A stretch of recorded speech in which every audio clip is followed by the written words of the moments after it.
welcome to the Checkered Floor Garage. My name's Frank, and this is part 5 of a video series I'm making replacing my Stator. In the last video, I cleaned up my coolant tubes, so let's start right off there and get those coolant tubes back on the cylinder heads. Coolant tube for the rear cylinder is a little bit longer. The one for the front cylinder a little bit shorter. Let's start by getting these O-rings back on.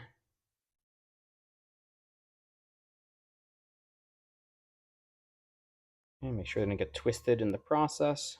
Good.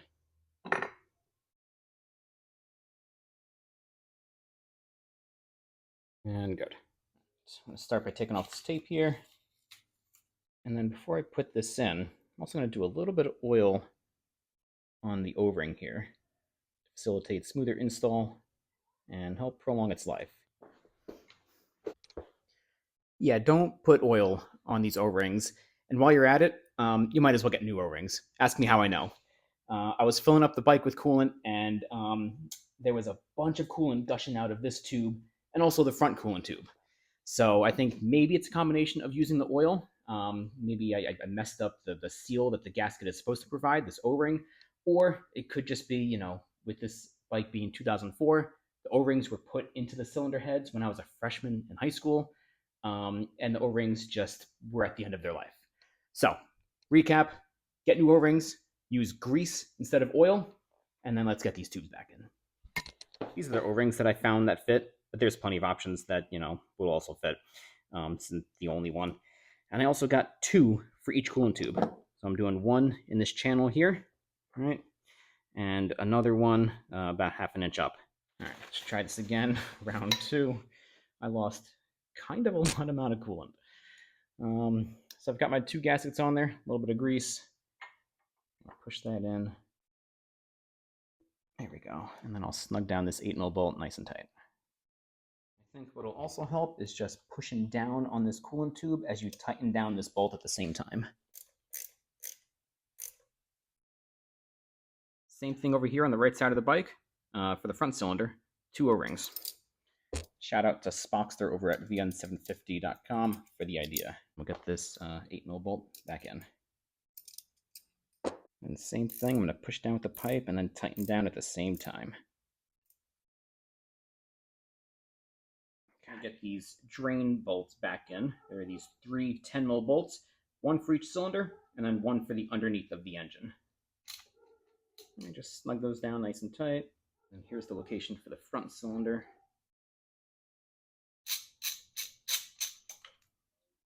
And then lastly, right here at the bottom right side of the motor, get this drain bolt back in. And just snug it down nice and tight, that's it. Good. Next, I'm going to put back on some coolant hoses, but I had a leak from each of these hoses at each of these locations for the front cylinder and the rear cylinder. So they don't really make, or at least not that I can find, like coolant hose kits, brand new for the Vulcan 750. If they do, someone let me know. I'll link it down in the comments below. But let me show you what I did get, kind of like the next best thing. So I took this form-fitted coolant hose to my local auto parts store, and I was able to find this part. I don't know what car or vehicle this goes to. I'll link it. I'll put it in the text down below if I find it. But this 87675 coolant hose, and it's like the perfect fit. So I'm just going to cut it here and there, and then get this new piece on the bike.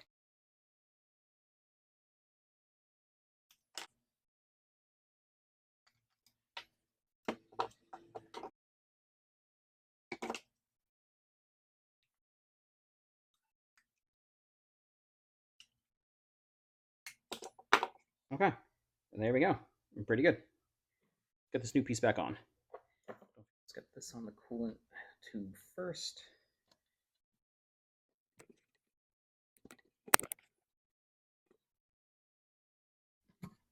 I think the top of the hose should go as close to this metal body as possible. Push this down. Just tighten down your 2 hose clamps. Make sure it's over the mouth of the tube. All right. So I want the hose clamp to go on this part of the body, not this mouth of the coolant header. This is a 6mm wrench, or you can do Phillips.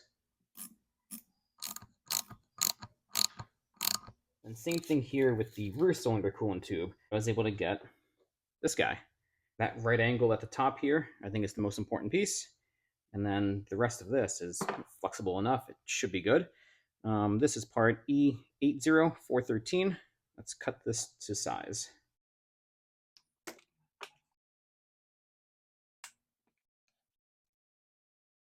All right, there we go.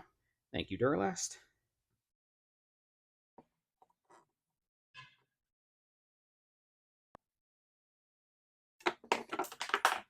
All right, there we go. Let's give it a shot. This got this spring that goes on it too. But you know what? It's like, I don't think I can get the spring on. I don't know if this is some sort of like heat shield protector, but I don't think it matters because this used to sit close to the plastic air box here, but my air box isn't going back on. I'm doing the ear shave mod when this is all done. So, goodbye, spring. The two hose clamps back on, and give this another test fit.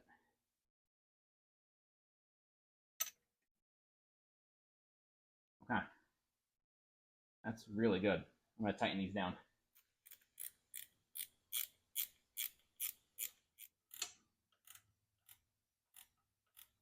Next, I'm going to get the radiator back on. To start, fish this upper coolant hose and make sure you got your clamp. Fish this through this little triangle piece here to connect up to the thermostat. And then you got your 4 10mm bolts, one in each corner of the radiator. Awkward angle. There we go. I'm gonna leave this like that just for now. I'm gonna get the 3 other bolts back on, and then I'll come back here, tighten up the hose clamp. But first, let's make sense of these wires. This black one will connect up into the fan. Yeah. Okay. Good. And this black and yellow one will connect up to the bottom corner of the radiator here. There we go. Ignore this one for now. This will share the mounting hole here for like a ground. While I'm at it, reconnecting wires, I'm over here on the right side of the bike with this rear brake sensor. I'm going to fish these wires through this clip here on the front subframe. Back over here on the left side of the Vulcan, this oil sensor here, this blue and red wire, connects up with this blue and red wire. Okay. Blue wire here, I'm going to untangle that. Blue wire here connects up to this blue lead for the rear brakes. And then lastly, there is this brown one. This connects up to brown right there. Those wires out of the way. And then this grounding wire here, which goes up to right somewhere back there. This shares the same mounting location here for this 10mm bolt. Wait. For some reason, every single one of my bolts that came out with the washer, except for this one. So just watch out. Don't double washer it up. Okay. With the 4 radiator bolts back in, this coolant hose lined itself up nice. I just made sure it's all the way up at the top, and I'm just going to tighten down this hose clamp. And last but not least, this funky looking hose here at the bottom.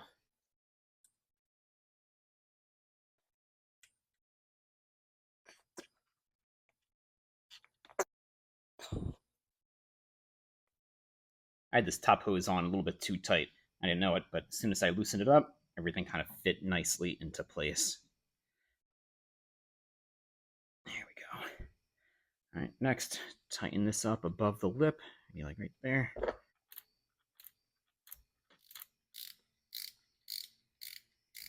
I'm going to get this plastic shroud back in. It's got 3 10mm bolts. Make sure that you got this washer piece also.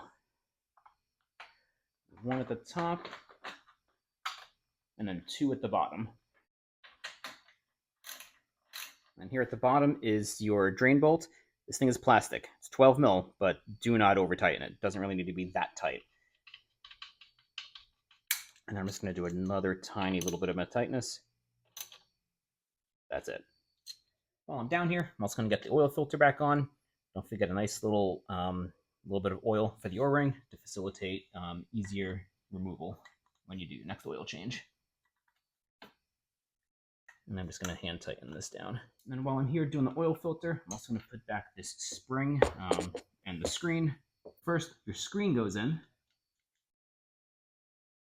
and then your washer, and then the spring, and then close it all up. And just snug this down nice and tight. You don't got to go overboard. That's it.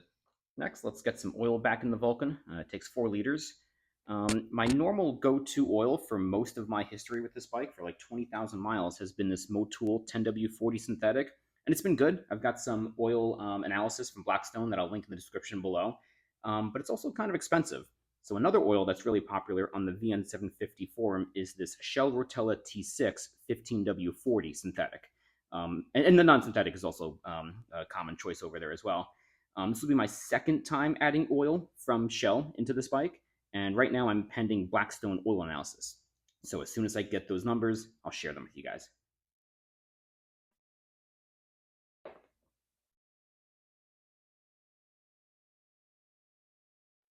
It looks overfilled now, but I'll turn over the engine when everything is reinstalled, and I got to fill up all the oil lines, the oil filter. This thing has been sitting dry for a little bit. Besides, there's only 3.785 liters in here, and the bike takes 4 liters. Cap this up, and I'll come back to it later.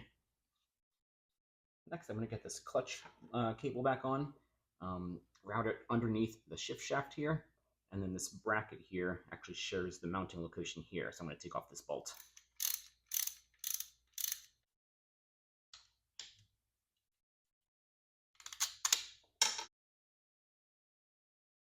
And then for this next part, to get this bracket back on the spindle here, just make sure first that your clutch cable is fully not depressed. All right, so I just got a clamp there, holding it open.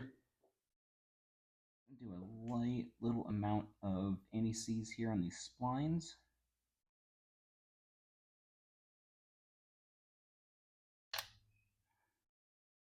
And then we'll clamp that down with our 10 mil bolt here.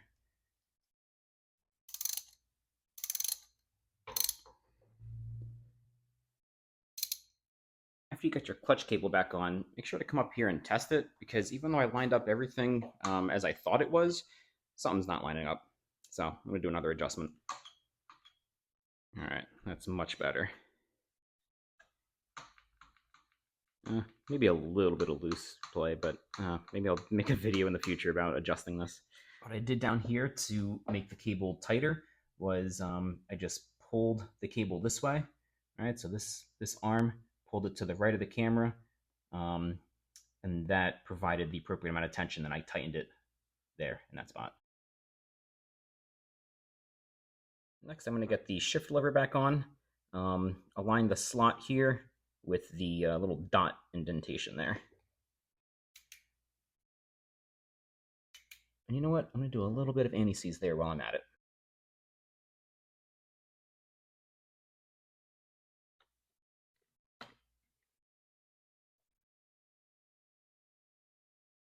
Go ahead and tighten that down from the bottom with this 10 mil bolt.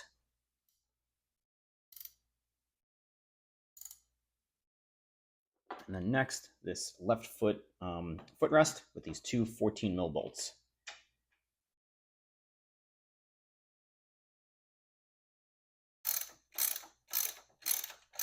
Back in part 1, I was thinking I'd have to take off this swing arm pivot, so I took off this chrome cover. And I don't know if I did this or maybe it's just the age of this plastic part, but it broke here. Oh, well, crack. So I really don't want to lose this piece. I like this piece. It looks good. I'm just going to do a little bit of Loctite and stick this back on. The coolant reservoir tank, and also this hose, we're going to connect it down into here. This hose goes all the way up to the filler cap right there. Push that in and get this clamp over the plastic nipple, and then we'll get this nub right in there. And also with this overflow hose, feed this back over here. think route this above this brake line here, this rear brake line. What'll help is making sure that the brake line here goes in this little indentation in your tank. And then also make sure that this overflow hose isn't kinked at all. That goes straight back down there. All right, just like that. And then let's finish up this mounting with the 10 mil bolt here.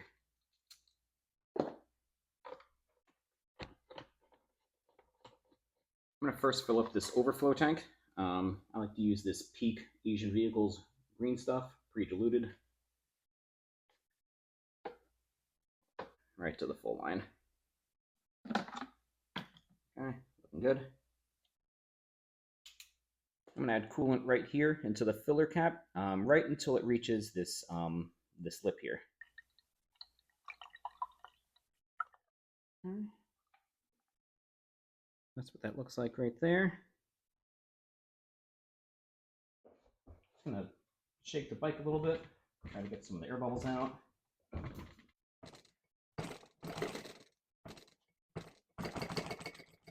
Must have shaken quite a few air bubbles out. Liquid's gone. All right, I'm gonna add a little bit more of coolant. Next, I'm gonna open up this bleeder valve with a 10 mil wrench. Covered it with paper towels. I'm just gonna bleed out some of the air. If I see air bubbles coming out, there is more air to purge in the system. If it's just liquid, then we're good. Or if nothing comes out, maybe I need to add more. Okay, got add more coolant. I'm going to leave that loose. Okay, so that's filled up there to the top with liquid. I'm not getting any... Oh, there it is. Okay, we're bleeded. Most of the air is out. Okay, and tighten that up. All right, tighten back down the bleeder valve, and we're all good with the coolant. All right, let's go ahead and put this cap back on. Push down, turn clockwise.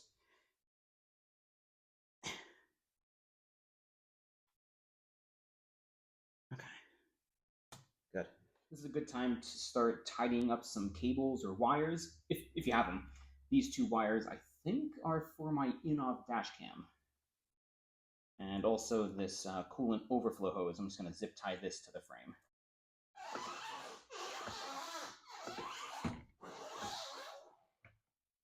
And then this hose here on the carb, which is attached to that T-valve there, I'm going to zip tie this to the frame so the tube is facing backwards. You don't want air getting to this tube, so long as you're doing the ear shave mod. If you're not doing the ear shave mod and everything's going back stock, then go back to part 1 of my video and attach this back up where it should be. I forget where it should go at the moment. But like I said, I'm doing the ear shave mod, so this tube just gets zip tied right over here. Now I'm going to get this front cylinder ignition coil back on. You got your two 10 mil bolts.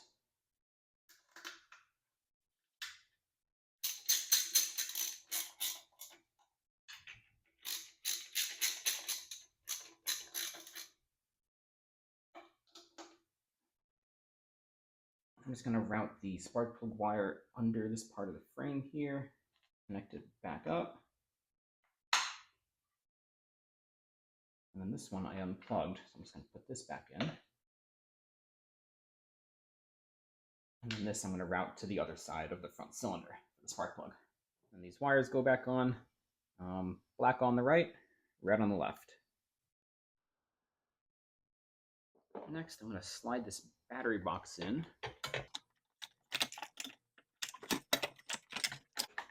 This rubber piece here that holds this in on the right side of the bike. Good, that'll do.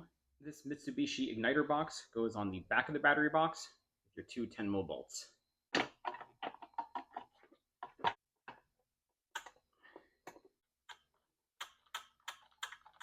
think now's a good time to mount the battery box with your 4 10 mil bolts, 2 on each side, and the grounding cable, well, one of the grounding cables goes here in that location.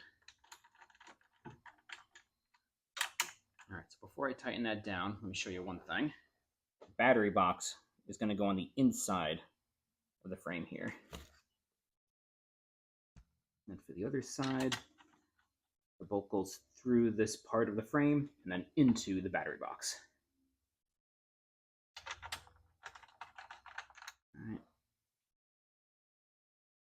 The stock location for the regulator rectifier is underneath the battery box. I've since relocated it. It's a common mod on the VN750.com forum to get more airflow to keep this thing cooler. But if you're not going to do the mod here, if you're going to keep it in the stock location, put the regulator on and then the battery box. I'm going to get this junction box back on. Put it in the bottom here first. And then you get your bracket, your 10 mil bolt. Then you're going to slide this bracket underneath there. And then we'll get this bolt back in. Forgot to put the ignition coil back on for the rear cylinder, but I think I can do it here with the battery box in place.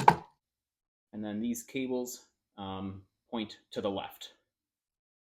Then you got your two 10 mil bolts with these spacers. It's tight, but doable if you do things out of order like me. Got my wrench here, 10 mil socket with the extender. Put your bolt through the ignition coil, and then this spacer goes into the battery box. The bolt goes into the battery box. On the left side of the bike here, bolt goes through. Don't forget about the spacer, and then tighten it down.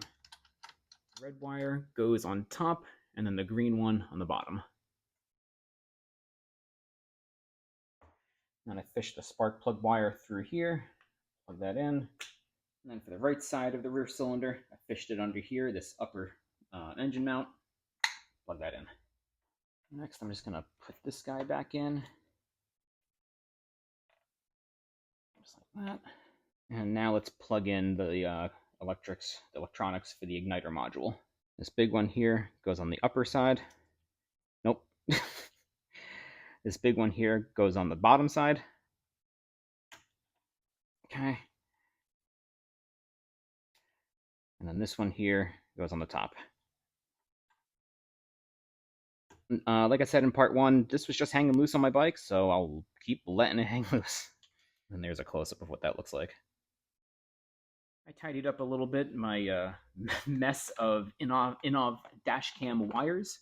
So now I'm just going to put this Vulcan 750 side cover back on. Ensure that I'm not compressing any wires. Good. Get your big old bolt back right down here. That'll wrap up this part of the video series. In the next and final part, I'm going to hook up the stator. I'm going to get the rear tire and the final drivetrain on. And I'm going to start it for the first time in a couple of months. I'll see you guys soon. Thanks for watching, and have a good one.